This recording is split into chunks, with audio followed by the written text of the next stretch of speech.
गांव की जिठानी। शांति अपने दो बेटों अर्नव और आरुष के साथ शांति से जीवन बिता रही थी। लेकिन शांति के पति सोहन से उसकी कभी कभार थोड़ी अनबन हो जाती थी। एक दिन शांति रोज की तरह सुबह का खाना बना रही थी, तभी दरवाजे की घंटी बजी। घंटी की आवाज सुनकर वो दरवाजे की ओर जाते हुए कहती है, अरे आती हूँ, कौन है? सब्र करो। शांति दरवाजा खोलती है तो देखती है कि उसके जेठ मोहनदास सामने खड़े होते हैं। वो सक पकाकर अपना घूंघट करती है और पैर छूकर कहती है, आइए आइए जेठ जी। कैसी हो शांति?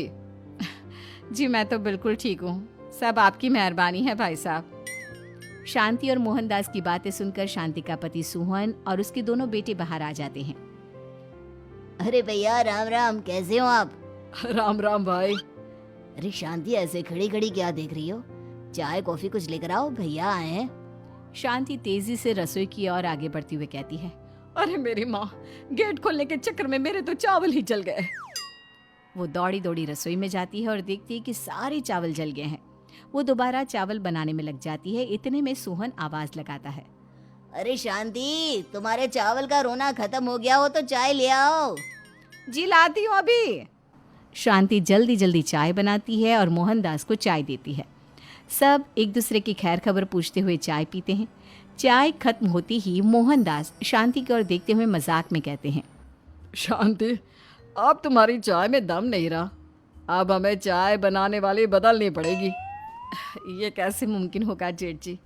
घर और बाहर का सारा काम मुझे ही करना पड़ता है और कभी कभी जल्दी जल्दी के चक्कर में काम बिगड़ जाते हैं, जैसे आज चावल जल गए। अरे इसी का तो हल लेकर आया हूँ। मैंने रिश्ता देखा है अर्नव और आरुष के लिए। दोनों लड़कियाँ बहुत सुंदर और सुशील हैं।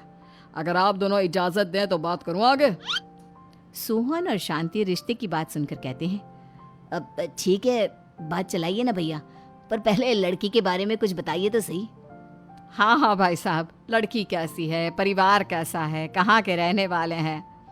देखो, परिवार तो बहुत अच्छा है, पर वे दोनों लोग बहुत गरीब हैं। दहेज में कुछ मिलेगा नहीं। अरे हमें दहेज में कुछ चाहिए भी नहीं, बस लड़की संस्कारी होनी चाहिए। एक लड़की तो पढ़ी लिखी है और शहर की रहने वाली है, पर दूसरी अपनी गरीबी की वजह से पढ़ न सकी और गांव में रहती है। लेकिन दोनों है बहुत खूबसूरत। अगर तुम सबको देखते ही पसंद ना आ जाए तो मेरा नाम बदल देना। हाँ, पर तो हम आके मूंद कर भरोसा कर सकते हैं भैया। आप आगे बात चलाइए, हम शादी करने को तैयार हैं। कुछ ही दिन में अर्नव और आरुष की शादी हो जाती है। आरुष की शादी अनपढ़ लड़की मंजरी से हो जाती है, जो कि बहुत भोली भी होती है, और अर्नव की शादी पढ़ी लिखी लड़की तनुजा से हो जाती है, जो कि घमंडी और चालू होती है। एक दिन मंजरी घर के काम कर रही थी कि अचानक शांति उसे आवाज लगाती है, बड़ी बहू, ओ बड़ी बहू, मंजरी जल्दी यहाँ आओ। मंजरी जल्दी जल्दी शांति के पास जाती है। बेटा मेरे पैर दबा दे, बहुत दर्द हो रहा है। जी माँ जी, बस बर्तन धोकर आती हूँ। अरे बैठ यहाँ, मेरे पैर में बहुत तेज दर्द हो रहा है। बर्तन छोटी बहू धो लेगी। मंजरी शांति के पैर दबाने लगती है तो शांति तनुजा को आवाज लगाती है, छोटी बहू, ओ छोटी बहू। तनुजा थोड़ी देर से आराम से चलकर आती है। जी माँ जी, आपने बुलाया मुझे? आपको कोई काम था क्या? तू कुछ काम कर रही है या? शांति की बात काटते हुए तनुजा बोलती है, कुछ नहीं माँ, फोन पर अपने घर पर बात कर रही थी।